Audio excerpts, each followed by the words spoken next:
আসসালামু আলাইকুম রহমতুল্লাহি ওয়া বারাকাতু। আম সত্ত্ব বানাবো, তো প্রথমে আমি পাঁচফোড়নের গুঁড়াটা করে নিয়েছি। টুকরো টুকরো করে আমগুলা কেটে পরিমাণ মতো লবণ দিয়ে একটুখানি পানি দিয়ে খুব ভালো করে সেদ্ধ করে নেব। তো এখন একটা ঘুটনি দিয়ে আমি খুব ভালো করে ঘুটে নিয়েছি।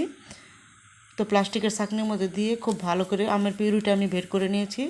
মেজারমেন্ট কাপে 1 কাপ দিয়ে দিলাম চিনি, একটুখানি হলুদের গুঁড়ো দিয়ে দিলাম কালারের জন্য। এখন পাঁচফোড়নটা দিয়ে আমি একটা বাটির মধ্যে নিয়ে দেখলাম যে কোনো রকম পানি নেই, তো এই পর্যায়ে আমি উঠে একটা ট্রের মধ্যে ছড়িয়ে দেব শুকানোর জন্য।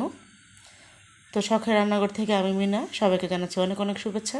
আশা করি সবাই ভালো আছেন, আমিও আলহামদুলিল্লাহ ভালো আছি। তো একটুখানি ট্যাপ করে দিয়েছি যাতে চতুর্দিকে খুব সমান হয় সুন্দরভাবে। তো রোদে দিয়ে আমি 2-3 দিনের মতো শুকিয়ে নিয়েছি। আলহামদুলিল্লাহ মাশাআল্লাহ আমার আম সত্যটা খুবই সুন্দর হয়েছে আর অনেকটা মজাদার হয়েছে। তো এটা অনেক দিন আগের ভিডিও, আমি আপলোড করতে অনেকটাই দেরি করে ফেলেছি আর খুবই ব্যস্ততার কারণে আপলোড করা হয়নি।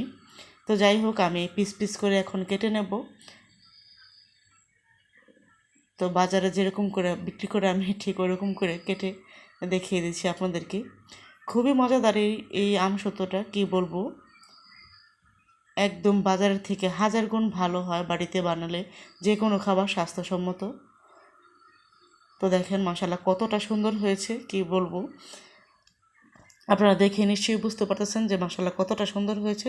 তো সবাইকে যেহেতু দিতে হবে, তো সেজন্য আমি টুকরো টুকরো করে কেটে নিচ্ছি আর একটা আলোর মধ্যে ধরে দেখিয়ে দিচ্ছি যে কতটা পাতলা হয়েছে।